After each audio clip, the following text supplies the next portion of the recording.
Your confidence is being stolen, not in one dramatic heist, but in 1,000 tiny reactions. Every time you flinch at a criticism, every time you scramble to explain yourself, every time you feel that hot rush of anger at a provocation, you are in a silent war for your own psyche, and you are losing because you are reacting. Dangerous confidence is not loud. It is quiet. It is not about what you add to your personality. It is about what you subtract. The need to respond, the need to be right, the need to be liked, the knee-jerk fury, the spiral of doubt. This is the masterclass in what remains when you strip all of that away. When you master the art of non-reaction. When you learn to react to nothing. For the next 2 hours, you will not be pumped up. You will be fortified. You will learn the exact psychological protocols to become emotionally bulletproof, mentally sovereign, and dangerously confident in any room, under any pressure. Let's begin your tactical retraining. Coming over to the Chapter 1, the reaction economy, why you're broke. Listen, you need to understand your finances. No, not your bank account. Your emotional capital. This is the real currency of your life. Your focus, your peace, your mental energy, your authority. This is what you trade with every single day. And right now, you are bankrupt. You wake up with a full reserve, a clean slate of potential, and then life opens for business. A rude comment is a withdrawal. A worrying headline drains another 100. A moment of envy, a spike of defensive anger, withdrawal, withdrawal, withdrawal. By noon, you're emotionally overdrawn. You're running on fumes, making bad decisions, snapping at people you love, because your most important account is empty. You are mentally broke.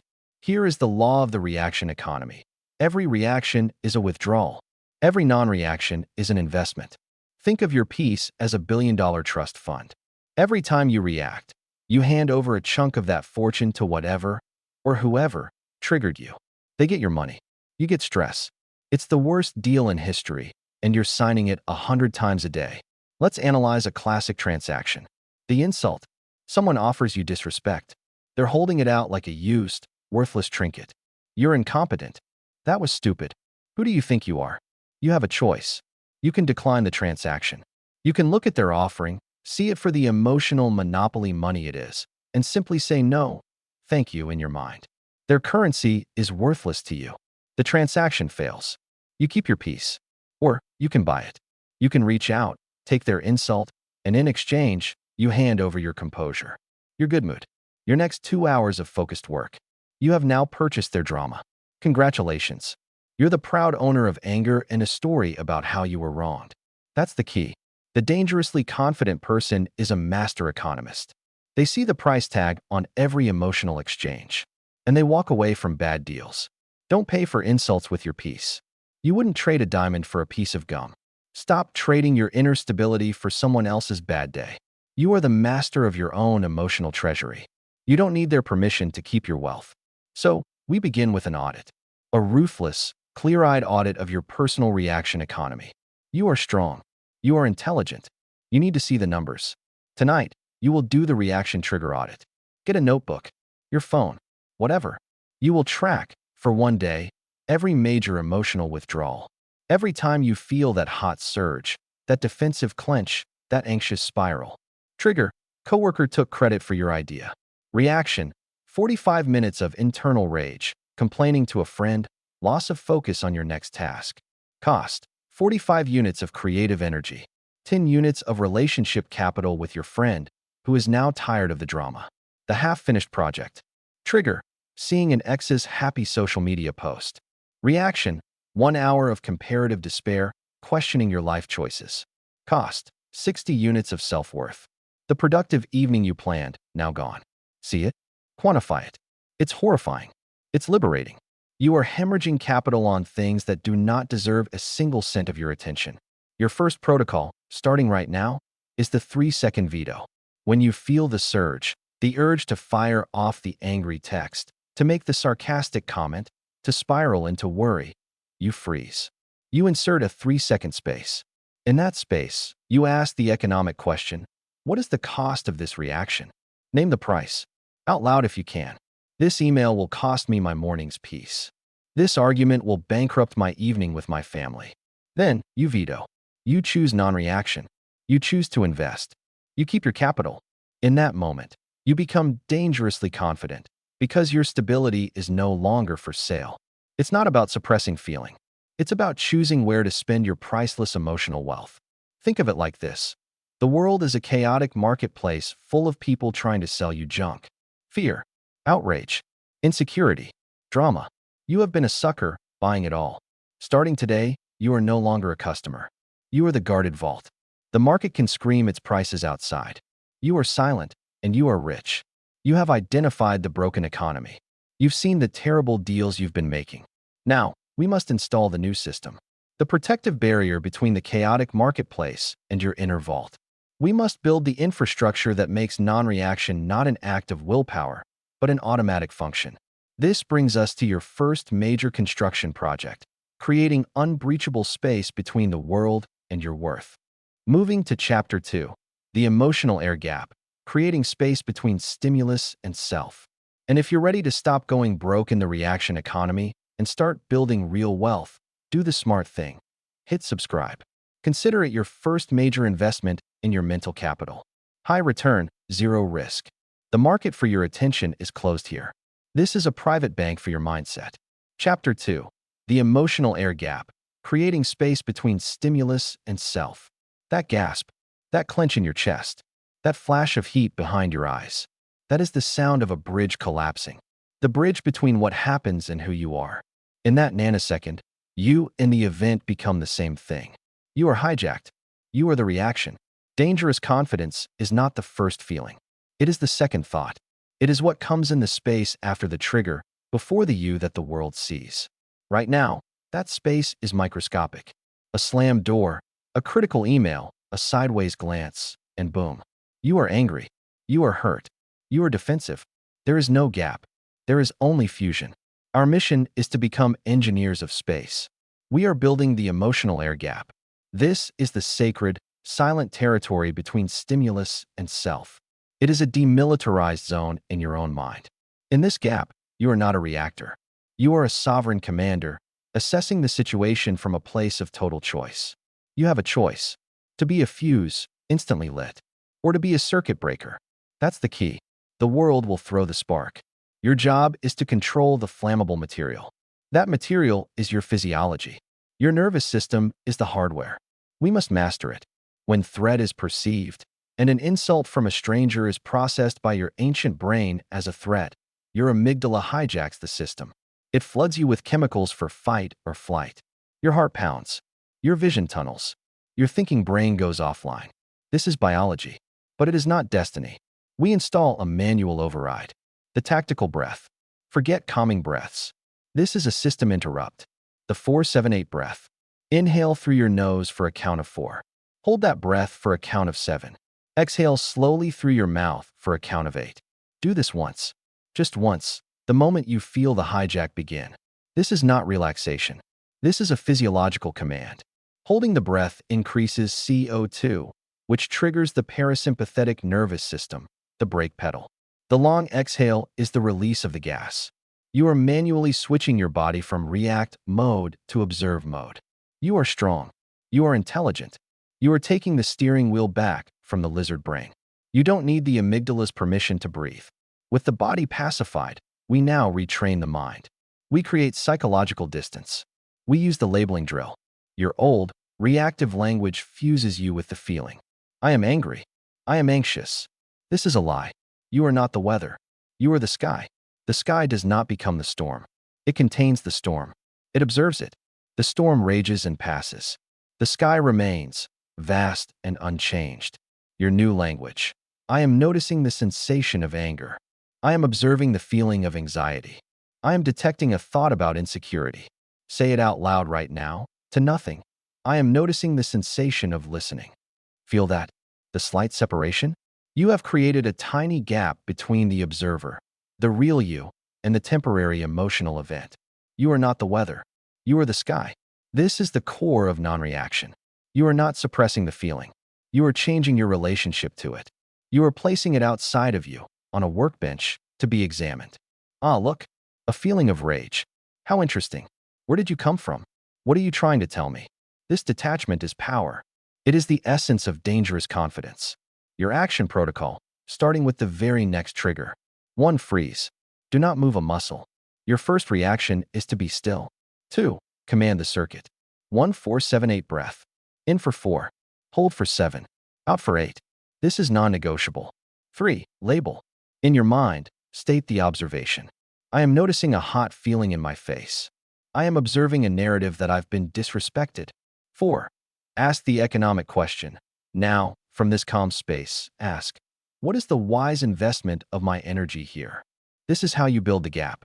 First a millisecond, then a full second, then 3. Soon, you have a chasm between what happens and who you choose to be in response. In that chasm, you find your true power. In that chasm, you are unmanipulable. Think of a martial artist. The punch comes. The amateur flinches, tries to block with panic, gets hit. The master slips. They move just an inch. The fist passes through empty air where their head used to be. The emotional air gap is that slip. You are not where the provocation expects you to be. You are in the calm space beside it, watching it miss.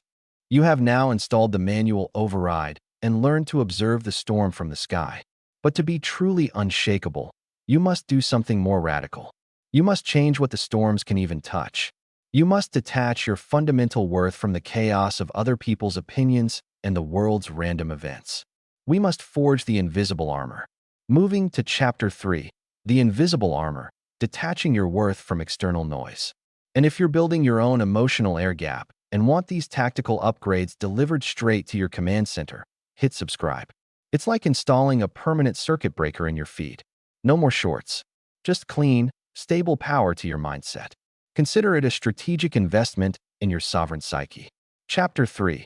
The invisible armor, detaching your worth from external noise.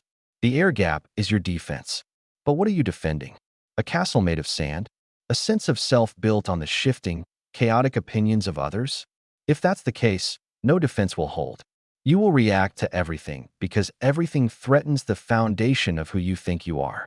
The root of every single reactive insecurity, every flinch, every over-explanation, every spiral of self-doubt is this. You have tied your self-worth to things you cannot control. You have linked your value to your boss's mood, to a stranger's comment, to a number of likes, to whether you win or lose, to whether you are included or excluded. You have given the world a remote control to your self-esteem, and you are shocked when someone changes the channel to a show you hate. This is the core vulnerability. This is what must be armored, not with arrogance, but with sovereign definition. You have a choice. Let your worth be a public stock, traded on the noisy, irrational market of other people's opinions. Or take your company private. That's the key. We start by building your internal scoreboard. Right now, you are checking the external scoreboard. It's covered in other people's handwriting. They're impressed. They're disappointed. She's doing better. He thinks I'm a fraud. This is how you lose. You are trying to win a game where someone else holds the score and can change the rules at any time. You must create your own game, with your own metrics. Private, objective, and based entirely on action. Things you control. Old metric. External. Did they like my presentation? New metric. Internal. Was I thoroughly prepared and did I speak with clarity? Old metric. Did I get the promotion? New metric. Did I perform my duties with excellence and advocate for my value? Old metric. Am I more successful than my peers? New metric. Am I more skilled and resilient than I was 90 days ago? Your scoreboard has questions only you can answer. Did I uphold my integrity? Did I act with courage when it was hard? Did I respect my own time and energy? Did I learn something today? This is how you build self-trust. This is how you become unshakable. You are the master of your own metrics. You don't need their score to know if you won. From this foundation, we cultivate the ultimate superpower, noble disinterest. This is not being a robot. It is not coldness. It is profound stability. It is the calm understanding that praise and blame are two sides of the same unhelpful coin. They are both reactions to you, not definitions of you. Seeking validation from others is like using a dog to review your steak dinner. The dog will either drool all over it or ignore it. Its reaction tells you nothing about the seasoning, the cook, the quality of the meat. It only tells you about the dog's mood and hunger. Yet, you've been letting dogs rate your life's work. Stop it. Noble disinterest looks like this. A compliment lands.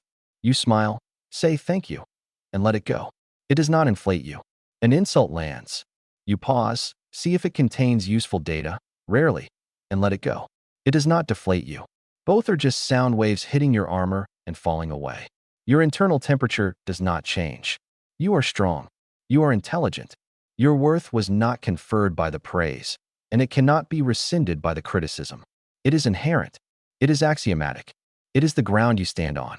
Your action protocol to forge this armor. 1. Define your scoreboard. Tonight, write down 3 to 5 internal metrics. They must start with "did I?" and be about your conduct, not the outcome. Did I speak my truth kindly?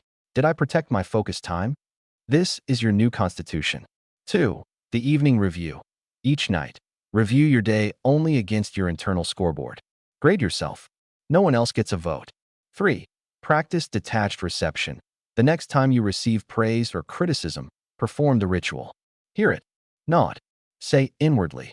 That is your perspective. I have my own metrics. Let the words slide off. They are not hooks. Your armor is smooth. This is how you become dangerously confident. Your confidence is no longer a variable. It is a constant. It is not fed by the world, so it cannot be starved by the world.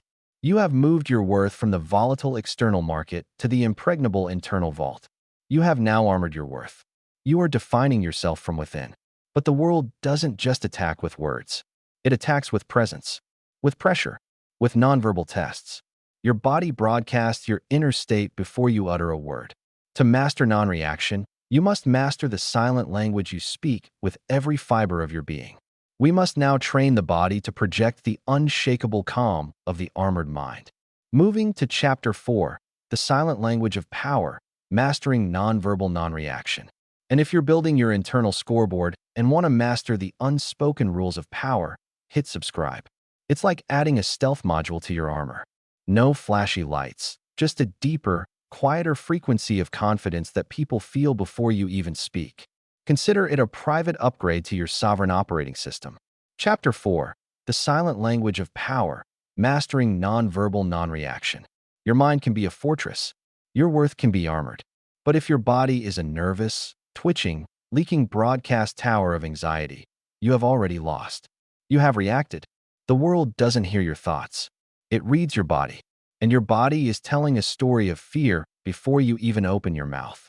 Your body reacts before your mind can command it. The flushed skin, the darting eyes, the clenched jaw, the shallow breath. These are surrender flags. They broadcast that you have been emotionally captured. The provocateur sees this and knows they have won. They have gotten under your skin. Literally, dangerous confidence is not a thought. It is a physiological state. It is a performance of the nervous system. We are not faking it. We are installing it. We are programming the body to project sovereignty so the mind can maintain it. You have a choice. Let your body betray you, or make your body your first and most powerful line of defense. That's the key. We begin with the poker face protocol. This is not about hiding emotion. It is about embodying calm. Your face is command central. It sets the tone for your entire being. The steady gaze. When pressure comes, your eyes do not dart away. They do not widen in fear. They soften slightly and hold. You are not staring aggressively. You are observing, unblinkingly, from a place of deep stability. You are looking at the storm, not caught in it. The slow blink. A rapid blink is a nervous system tell. A slow, deliberate blink is a reset. It communicates, I am so unthreatened by this that I can afford to close my eyes for a moment. It is a power move of pure calm. The relaxed posture. Under attack, the amateur leans forward, tenses shoulders, makes themselves small or aggressively big. The master sinks. They feel their weight in the chair. They allow their shoulders to drop. They might even lean back slightly. The message, you cannot move me. I am literally and figuratively settled. Your body's posture is a vote for what is true. Vote for calm. You are the master of your own flesh and bone. You don't need the adrenaline's permission to relax. Now, we weaponize silence. The strategic pause. In conflict, in negotiation, in any high-stakes conversation, the person who speaks first loses frame control. They reveal their need to fill the void, their discomfort, their urgency. When a challenge is thrown at you, you do not catch it. You let it fall at your feet, and you look at it. In silence. Count. 1 Mississippi. 2 Mississippi. 3. This silence is not empty. It is heavy. It fills the room with your composure. It forces the other person to sit in the discomfort they try to hand you. It makes them wonder what you're thinking. It makes them doubt their own position. The pause is where you reclaim all power. Never be the first to speak in a conflict. Let your calm be the only sound. Finally, we must control the instrument, your voice. When you do speak, it must be the voice of the unshakable. Lower your register. Fear and anxiety shoot the voice into a higher pitch. Consciously drop your tone. Speak from the chest, not the throat. A lower voice is processed by the brain as more authoritative, more assured. Slow your tempo. Rushed speech is the sound of a mind trying to escape. Deliberate, measured speech is the sound of a mind in complete control. It gives weight to every word. Eliminate upward inflections. Ending statements with a lift in tone, uptalk, turns facts into questions. It begs for validation. My report is due Friday. No, my report is due Friday. Period. Your voice should end a sentence like a door closing. Firm. Final. Your new mantra. Let your calm be louder than their chaos. Their voice may rise. Their words may sharpen. Your calm is the deeper, slower, more powerful frequency. It drowns them out not with volume, but with depth. You are strong. You are intelligent. Your vocal cords are not tools of reaction. They are instruments of command. Your action protocol, the next time you feel challenged. 1. The instant settle. Feel the trigger. Immediately feel your feet on the floor. Sink your weight. Drop your shoulders 1 millimeter. This is your physiological vote for calm. 2. Activate the face. Soften your eyes. Give one slow, deliberate blink. Let your face go neutral, like still water. 3. Deploy the pause. Let the challenge hang. Breathe in through your nose. Hold it for 2 seconds. Your silence is your answer before you speak. 4. Command the voice. Speak on the exhale. Pitch down. Speed down. Delete the question mark from the end of your sentence. Practice this in the mirror. Practice it when ordering coffee. You are not learning to fight. You are learning to occupy. To occupy space, time, and attention with such relaxed certainty that reactivity has no room to exist around you. Think of a lion in the savannah. The hyenas yap and dart. The lion observes. It might flick an ear. It is not reacting. It is containing. Its sheer, relaxed presence is the only language that matters. The hyena's chaos is just noise around the throne. You have now armored your worth and trained your body to project sovereign calm. You are becoming unoffendable because you are learning that taking offense is a choice, a costly one.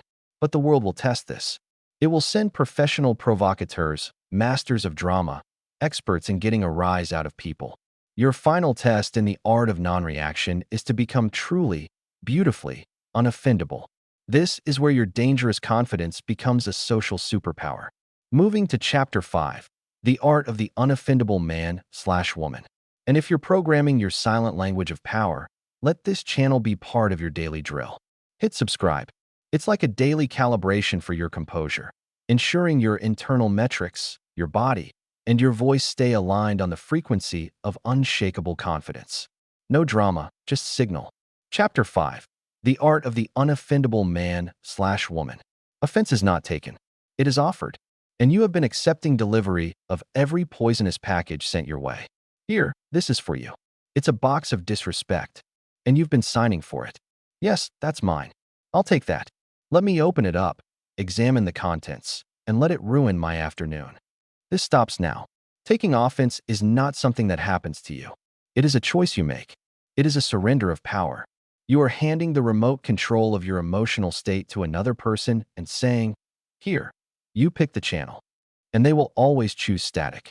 The dangerously confident person is not unfeeling. They are unhooked. They see the offering for what it is, and they let it pass. Like a bird flying through a cathedral. The bird is in the space, but it does not alter the architecture. The cathedral remains. You have a choice. To be the cathedral, or to be a tent, flapping wildly in every breeze of opinion.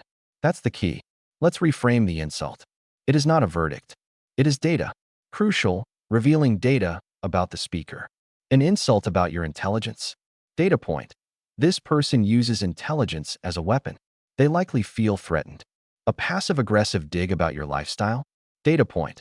This person is comparing, and they are losing in their own mind. A blatant disrespect? Data point. This person has poor emotional regulation or is testing boundaries. Your job is not to internalize the data. Your job is to log it. Noted. Speaker appears insecure on this topic. File it away. Then, delete the emotional attachment. You are strong. You are intelligent. You don't need to debate the data. You just collect it. You are the master of your own emotional lab. To process this data efficiently, you need a filter. The maturity filter. When a provocation lands, an insult, a rude comment, a backhanded compliment, you run it through one question. Is this worth the energy of my response? Not is this true? Not do I need to defend myself? Is it worth the energy?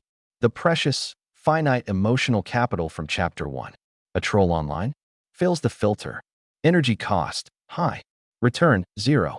A grumpy relative at Thanksgiving? Fails the filter. Energy cost, your peace for the day. Return, 0. A stressed out coworker snapping? Fails the filter. Their storm is not your monsoon. 99% of provocations fail the maturity filter. They are not worth the currency of your attention. So what do? You give the slightest, knowing smile. Not a smirk. A smile that says, I see what you're doing, and it's not going to work. And then you change the subject. You pivot. Anyway, how was your weekend? So, about the project deadline. You have just demonstrated that their attempt to hook you failed. Their bait is untouched. This is more powerful than any counterattack. You need scripts. Graceful, unshakable deflections that allow you to move on without engaging the nonsense. The neutralizer. You may be right. Doesn't mean they are. Just ends the debate. The delayer. I'll consider that. You won't. But it sounds polite. The avoider. Interesting. Then, silence and a subject change. The humor deflector. Well, that's one way to look at it. Then, pivot. The goal is not to win an argument. The goal is to exit a transaction that has no value. You don't need their permission to disengage. Let's add the humor, the truth. Being unoffendable is the ultimate social superpower. It's like having psychic Kevlar. Drama, insults, attempts to guilt or shame, you just ping off and fall to the ground. You are literally bulletproof to nonsense.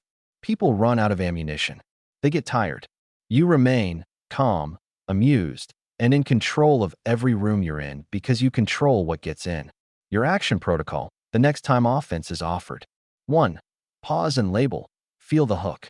Say inwardly, an offering of offense. How interesting. 2. Run the maturity filter. Ask, is engaging with this worth one single joule of my energy? The answer is almost always no. 3. Choose your script. Select your deflection. You may be right. I'll consider that. Interesting point. 4. Pivot with power. Immediately introduce a new, neutral topic. Your calm transition is the period at the end of their sentence. This is the art of the unoffendable. It is the practice of radical emotional responsibility. You are not responsible for what people say. You are 100% responsible for what you do with it. And you choose to let it pass. You choose to keep your peace. You choose to keep your power. You are no longer a participant in the drama marketplace. You are an observer in the balcony, watching the play unfold, utterly unmoved by the plot twists designed to shock you. Now, you have the theory. You have the scripts. You have the filter. But theory is useless without stress testing. Anyone can be calm on a quiet Tuesday. The dangerously confident person is calm under fire. It's time to leave the classroom and enter the training ground. It's time to pressure test your poise in the real world, where the provocations are live and the stakes are real. We must move from art to drill, from philosophy to forged resilience. Moving to Chapter 6, pressure testing your poise, drills for real-world fire. And if you're building your psychic Kevlar and want to test it against higher caliber nonsense, hit subscribe. It's like a daily fire drill for your composure. We provide the safe, simulated heat so you remain cool when the real world tries to burn you. Think of it as essential maintenance for your unoffendable armor. Chapter 6. Pressure testing your poise. Drills for real-world fire. Theory is a map. Drills are the territory. You can know every script, every filter, every breathing technique. But if you haven't felt the heat, you will melt at the first spark. Confidence untested is just a theory. Dangerous confidence is forged. It is calloused by deliberate, controlled exposure to discomfort. Today, we leave the classroom. We enter the training arena. We will not wait for life to attack us. We will invite the pressure in small, manageable doses. This is not about seeking pain. This is about inoculation. You expose yourself to a weakened virus of stress, so you build immunity to the real disease of panic. You have a choice. Be a porcelain vase, beautiful and fragile, kept on a high shelf away from life. Or be a steel cup, used daily, dented, unbreakable, and trusted in any storm. That's the key. We begin with simulated exposure therapy. Your mission: to deliberately seek out low-stakes, socially uncomfortable situations. The goal is not the outcome. The goal is to practice maintaining internal composure while external awkwardness happens. Drill 1. The odd item. Wear one slightly unconventional item. A bright sock. A pin with a strange symbol. Go about your day. Notice the looks. Feel the impulse to explain, to justify, to feel ashamed. Practice your non-reaction, your internal monologue. I am noticing the sensation of social discomfort. My value is unchanged. This is just a sock. You are teaching your brain that social friction is not an emergency. Drill 2. The mild, unpopular opinion. In a safe setting, express a benign, slightly unpopular take. I actually don't like that popular show. I think that trendy food is overrated. Your job is not to convince anyone. Your job is to state it calmly, and when the pushback comes, to deploy your maturity filter and your deflection scripts. Interesting. You love it, I don't. More for you. Smile. You are strong. You are intelligent. You don't need their agreement to validate your taste. Next, we tackle a core human fear: criticism. The criticism detachment drill. Find a person you trust, a mentor, a clear-headed friend. Ask them, give me one piece of constructive feedback on something I can improve. Please be direct. Then, your only job is to listen. Not to defend. Not to explain. Not to justify. Listen for the data, not the delivery. Separate the gold from the gravel. Their tone might be awkward. Their words might sting. Your amygdala will scream to fight back. Breathe. Your script is, thank you. Help me understand. Can you give me a specific example? You are not accepting an insult. You are mining for useful or. This drill rewires your brain to see feedback as a tool, not a threat. You are the master of your own growth. You don't need your ego's permission to improve. Finally, we train the mind-body connection at its most primal level. Physical stress inoculation. Your mind gives up when your body screams. We reverse this. We make the body scream, so the mind can practice command. This is cold exposure. This is pushing to your absolute limit in a workout. Step into a cold shower. Your body will revolt. It will scream, get out. Your mind's job is to say, I am noticing the sensation of cold. I am choosing to remain. My breath is steady. My focus is calm. You are not trying to enjoy it. You are practicing being the unwavering commander of a vessel in distress. The mantra: if you can command your mind here, you can command it anywhere. If you can stand calm in the icy water, you can stand calm in a heated argument. If you can hold focus on your form during a brutal final rep, you can hold focus when chaos erupts in a meeting. You are building a direct neural pathway from physical stress to mental sovereignty. You are proving to yourself, biochemically, that you are tougher than your discomfort. Your weekly drill schedule. 1. One social exposure, one odd item. 1 mild opinion. Log the sensations and your non-reactive response. 2. 1 feedback session. Solicit 1 piece of mild criticism. Practice your thank you. Help me understand. Script. Write down the data you extracted. 3. 3 physical inoculations, 3 cold showers. Or 3 workout sets where you push to true failure while maintaining perfect breathing and form. Practice command. This is how you pressure test your poise. You are not hoping to be strong. You are collecting evidence of your strength. Each completed drill is a data point in your internal scoreboard. I remained calm under simulated social fire. I extracted value from criticism without ego. I commanded my mind in physical distress. You are no longer hoping your confidence will hold. You are proving it. You are moving from a fragile state of, I think I can, to a resilient state of, I know I have. Think of a special forces soldier. They don't just read manuals. They train in mock villages, with simunition rounds, in the cold, in the heat, under sleep deprivation. So when the real mission comes, their response is not panic. It's protocol. Their nerves are already familiar with the feeling. Yours will be too. You have now forged your confidence in the fire of deliberate practice. You have proven you can handle pressure. But there is a danger here. You could become a calm, unflappable amateur. True, dangerous confidence cannot rest on poise alone. It must be built on the unshakable bedrock of real, hard, undeniable competence. It's time to move from proving you can handle stress to becoming so good that the stress doesn't matter. Moving to Chapter 7, the confidence of preparedness, competence as your foundation. And if you're doing the hard work of stress inoculation, let this channel be part of your consistent training. Hit subscribe. It's like adding a scheduled drill to your weekly regimen, ensuring your mental frameworks get the reps they need to stay battle-ready. No fluff, just forging. Chapter 7, the confidence of preparedness, competence as your foundation. We have a problem, a dangerous one. You can learn every breathing technique. You can master the poker face. You can become the most unoffendable, non-reactive, calmly poised person on the planet, and still be completely, utterly, unremarkable. Poise without competence is just a pretty mask on an empty room. You can look confident while being wrong. You can remain calm while being unprepared. You can deflect criticism while being incapable. But you cannot feel the deep, cellular confidence of a person who knows they can deliver. Because that feeling is not a trick. It is earned. It is forged in the private, obsessive, repetitive fire of real preparation. True non-reaction is impossible if you're faking it. The amygdala knows. The nervous system knows. You can bluff your way through one meeting, one presentation, one conversation. But eventually, the gap between your performance and your actual capability becomes a chasm, and you will fall.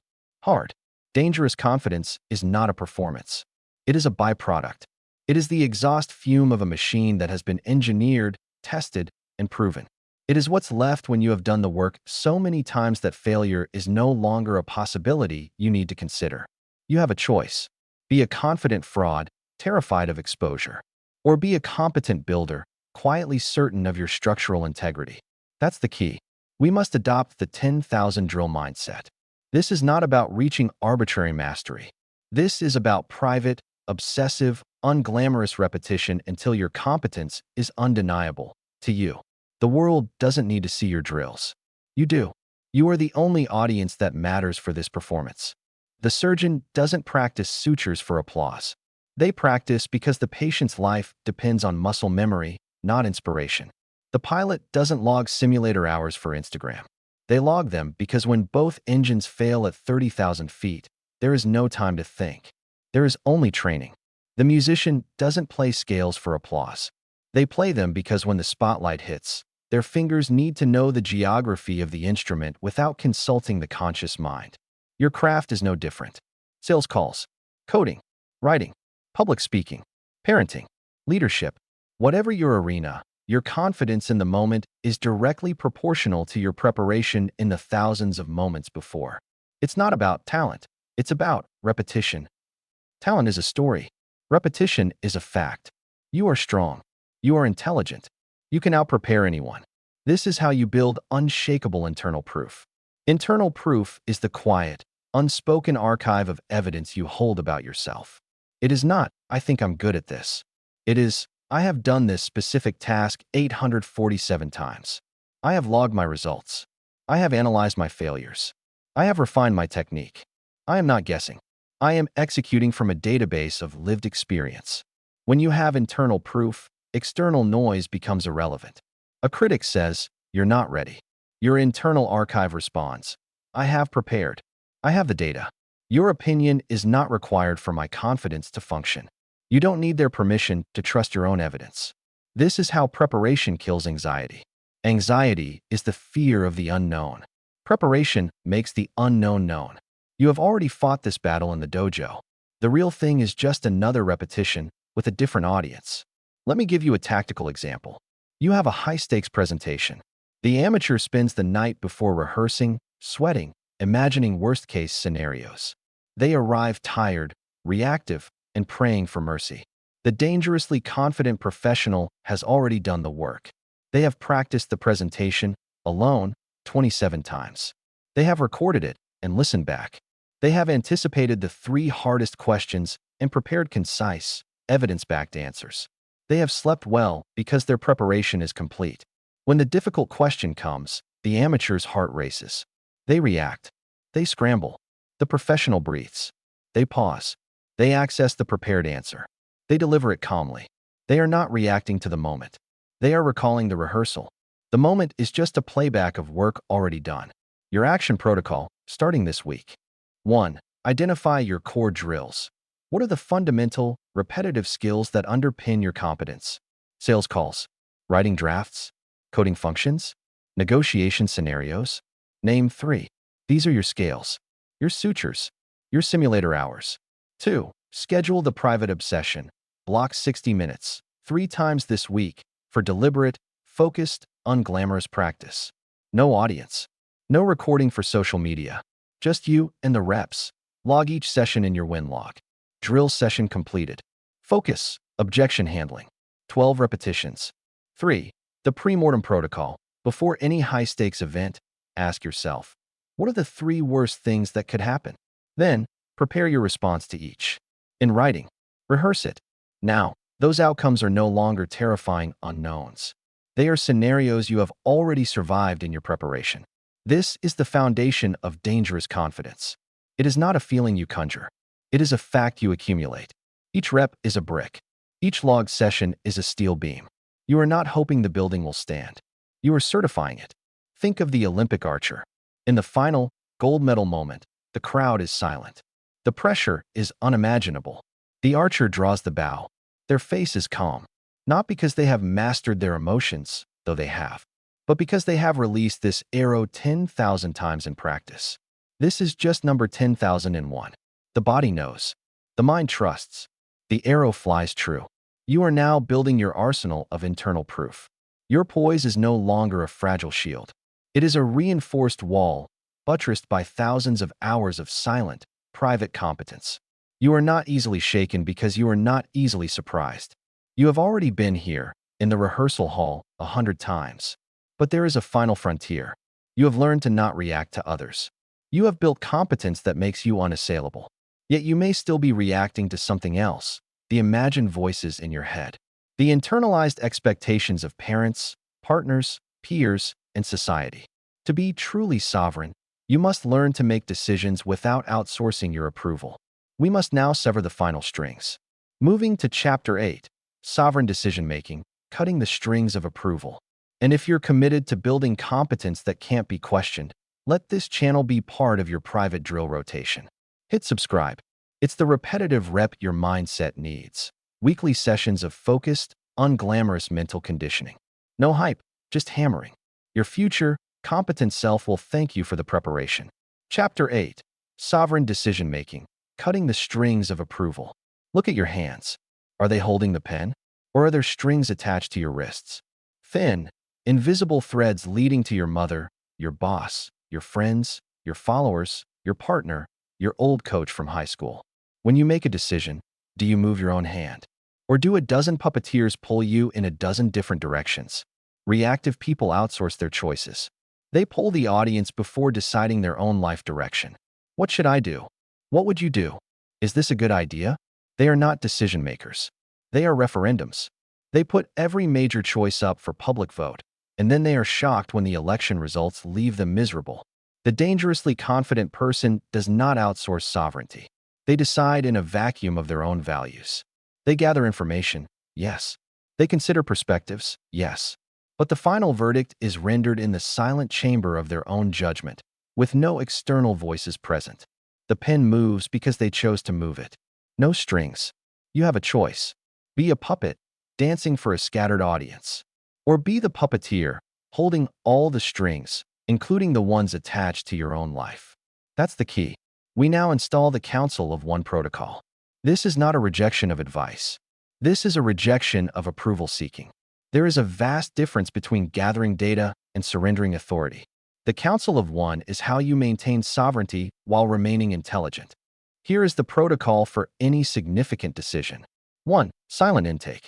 Before you speak to anyone, you sit with the decision alone. You define the options. You articulate your own initial inclination. You write it down. This is your starting position, uncorrupted by others' agendas. 2. Selective consultation. You do not poll the masses. You identify 1 to 3 people who have specific, relevant expertise in this domain. You ask them for data and perspective, not for permission or validation. I am considering X. Based on your experience, what are the potential pitfalls I might miss? You are the CEO interviewing advisors, not a lost child asking for directions. 3. The vacuum verdict. After gathering input, you retreat. You do not make the decision in the presence of those you consulted. You return to silence. You weigh the data against your internal code, the values and metrics you defined in Chapter 3. Does this choice align with integrity? With your long-term vision? With who you are becoming? You render the verdict. Alone. Without their permission. Without their applause. This is how sovereigns decide. They are not arrogant. They are simply unwilling to hand the pen to someone else. You are the master of your own world. You don't need a committee to authorize your life. This brings us to a phase most people fear, but the dangerously confident embrace. The lone wolf phase. This is not permanent isolation. This is a necessary, temporary period of strategic withdrawal. It is the cocoon stage, the blacksmith's forge. You remove yourself from the noise of others' opinions so you can learn the sound of your own. In the lone wolf phase, you stop asking for input on your goals. You just work. You stop sharing your struggles for sympathy. You just solve. You stop checking if your path is normal. You just walk it. This phase is where you build decisional muscle memory. Every time you make a choice without outsourcing it, you strengthen the neural pathway of sovereignty. Every time you sit with uncertainty and emerge with a verdict you trust, you prove to yourself that you don't need a crowd to navigate. At first, it's uncomfortable. You'll feel the phantom itch of the strings. You'll want to text a friend, "What do you think?" Resist. Sit with the discomfort. Make the call. See what happens. You are strong. You are intelligent. You will not die from a wrong decision. You will learn. And you will trust yourself more for the next one. Let's be direct about the social dynamics. When you stop seeking approval, some people will react poorly. The people who benefited from your dependency will call you selfish, distant, different. This is not evidence you are wrong. It is evidence the strings are being cut. A lion doesn't concern itself with the opinion of sheep. The lion does not explain its hunting strategy to the herd. It does not seek validation from its prey. It does not poll the gazelles on whether it's okay to eat. The lion consults its hunger, its capability, its territory. It acts. The sheep may bleat in disapproval. The lion does not stop being a lion. You are not a sheep seeking the comfort of the flock. You are in training to become a sovereign predator of your own destiny. The flock's opinion of your journey is irrelevant. They are not walking it. Your action protocol, starting today. 1. The decision audit. Look back at the last 3 significant decisions you made. Did you outsource the verdict? Did you seek permission disguised as advice? Did you change your choice based on someone else's comfort level? Identify the strings. 2. The 7-day sovereignty challenge. For 7 days, you make every decision, small and large, without seeking external approval. What to eat, what to wear, how to spend your evening, a minor work decision. You gather data if needed, but you do not ask, "Is this okay?" You decide. You log the outcome. You build evidence of your own competence. 3. Write your unilateral declaration. On a card, write, "I am the final authority on my own life. I consult. I consider. I decide." Read it every morning. This is your declaration of sovereignty. This is how you become dangerously confident. You stop polling. You stop explaining. You stop apologizing for the direction of your own ship. You are the captain. The crew advises. The weather provides data. But the heading is yours alone. You now have the armor. You have the competence. You have the sovereignty. You are a self-contained nation-state of one. But there is one more level. The world will still test you. It will probe your boundaries. It will attempt to drag you back into reactivity. You must now learn the art of the surgical strike, the difference between passive non-reaction and active, decisive power. We must now distinguish the dangerous confidence that waits from the dangerous confidence that, when the moment is right, strikes with absolute precision. Moving to Chapter 9, When to Strike, the difference between non-reaction and passivity. And if you're cutting the strings and learning to trust your own judgment, let this channel be one of your carefully selected advisors. Hit subscribe. Not for permission, you don't need that, but for consistent, high-signal data to feed into your Council of One. Consider it a trusted intelligence brief, delivered directly to the sovereign. No drama, just intel. You decide what to do with it. Chapter 9. When to strike. The difference between non-reaction and passivity. There is a dangerous misunderstanding growing. You have learned non-reaction. You have mastered the pause. You have become unoffendable. You have stopped wasting your emotional capital on every trivial provocation. This is essential. This is power. But some of you are confusing this with passivity. Some of you think the goal is to become a doormat with a good breathing technique. No. Wrong. Dead wrong. Dangerous confidence knows when not to move. But it also knows the precise, surgical moment to act with overwhelming, undeniable force. You are not learning to be a target. You are learning to be a predator in waiting. The difference between non-reaction and passivity is the difference between a lion conserving energy in the tall grass and a sheep accepting slaughter. You have a choice. Be the sheep, peacefully grazing until the wolf arrives. Or be the lion, silent, patient, coiled, ready. That's the key. Non-reaction is not the absence of action. It is the preservation of action. It is storing your power in the battery instead of leaking it into every outlet. It is saving your ammunition for the shot that actually matters. Most people fire their weapon at every noise in the forest. By noon, they're out of bullets. The dangerously confident person waits. They observe. They let the target reveal itself. And when the moment is right, they fire once. The threat is eliminated. The game is over. This requires you to define your unmovable lines. You cannot be triggered by everything, but you must be triggered by something. If nothing can provoke a response from you, you are not enlightened. You are irrelevant. You are a ghost. Dangerous confidence has teeth. It has boundaries. It has lines in the sand that, if crossed, trigger a definitive, calm, and final response. You need to identify 1 to 2 core values. Just 1 or 2. These are your non-negotiables. The hills you are willing to die on. For everything else, you are flexible, unoffendable, adaptable. But these lines? They do not move. For some, it is the dignity of your family. Insult them, and your calm disappears. A clear, measured, devastating response appears. For some, it is your integrity. Ask them to lie, cheat, or compromise their ethical code, and the negotiation ends. Permanently. For some, it is physical safety. Threaten harm to yourself or those you protect, and the line emerges. These lines are not announced. They are not debated. They are not explained in advance. They are demonstrated in the rare moment they are crossed. Because your reaction is so rare, it carries atomic weight. You haven't spent your anger on traffic, bad coffee, and internet trolls. You have saved it all. A decade of compressed, disciplined fury, focused into a single, precise response. When you finally move, the world notices. Because you almost never do. This is the samurai's patience. The amateur swordsman waves his blade constantly. He practices flourishes. He announces his technique. He is exhausting to watch and easy to read. The master stands still. His sword remains sheathed. His opponent dances, taunts, attacks. The master moves minimally, conserving energy, studying the pattern. He is waiting for the opening. Not the first opening. The decisive opening. The moment when one clean, perfect cut ends the engagement. Let them dance around throwing confetti while you're quietly loading the cannon.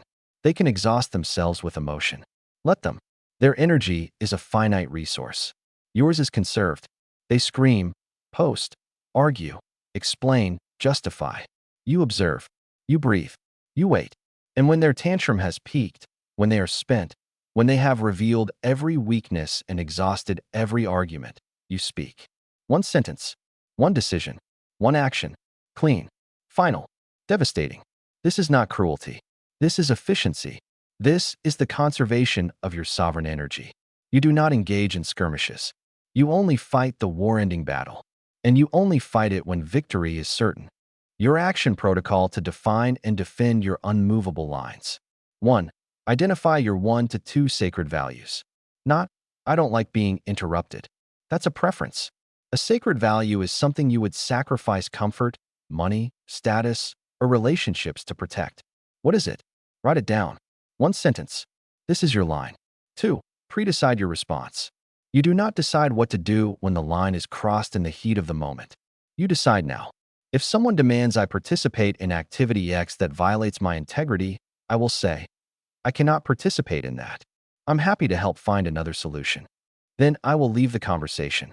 No further debate. Pre-deciding removes the reaction. It installs a protocol.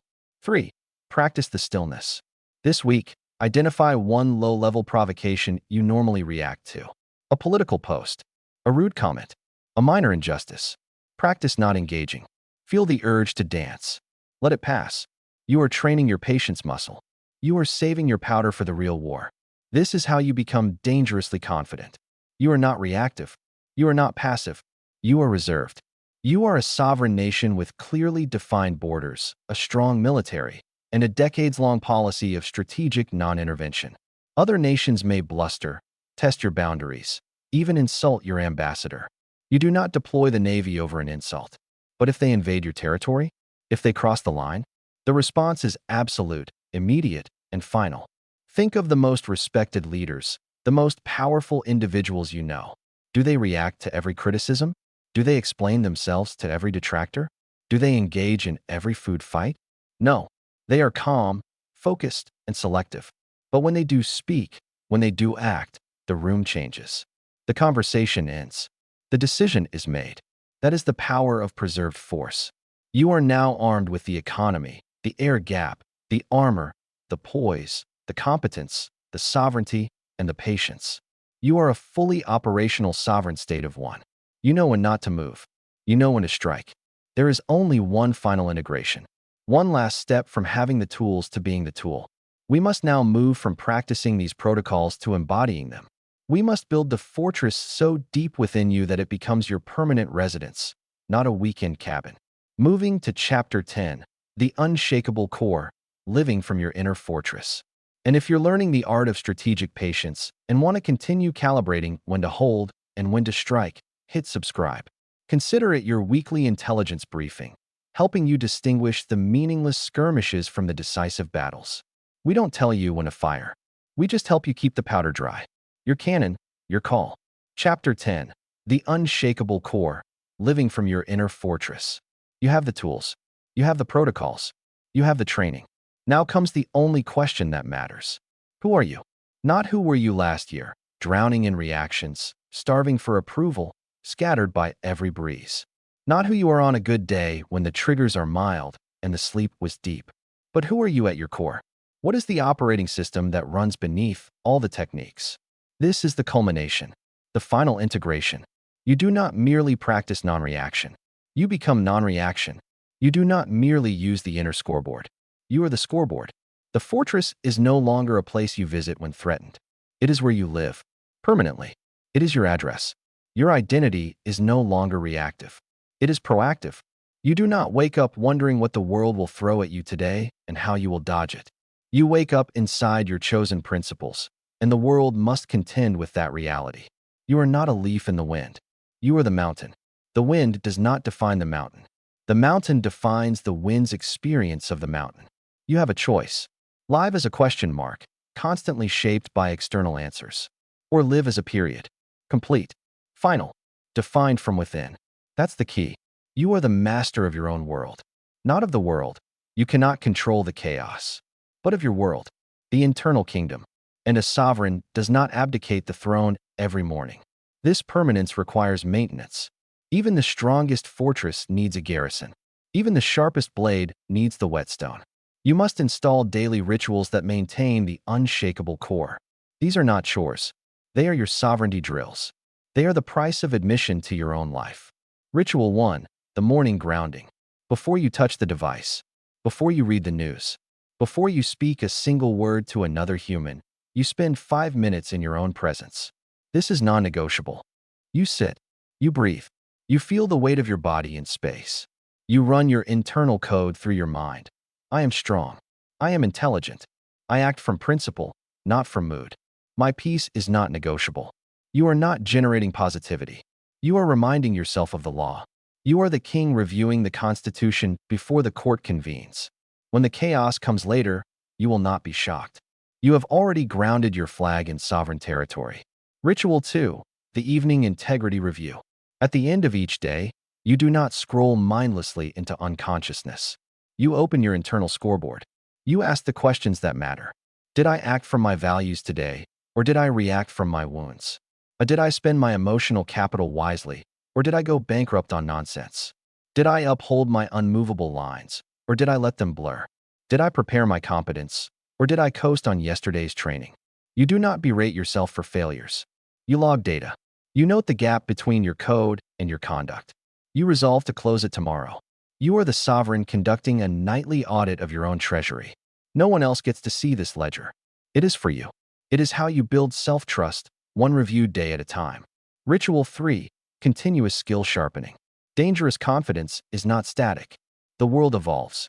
Threats change. Your competence must compound. You dedicate time each week, sacred, protected time, to the private, obsessive practice of your craft. You are not performing. You are becoming. The surgeon still studies journals. The pilot still logs simulator hours. The lion still practices the stalk, even when full. You are never done proving your competence to the only audience that matters, yourself. These 3 rituals are the pillars of the inner fortress. Neglect them, and the walls crumble. Practice them, and you become impregnable. Now, what is the result of this integrated, maintained sovereignty? You move through the world with a gravitational field of calm. Have you ever been in the presence of someone like this? They don't need to speak loudly. They don't need to assert dominance. They don't react to provocation or preen for praise. They simply occupy space. And that space feels different.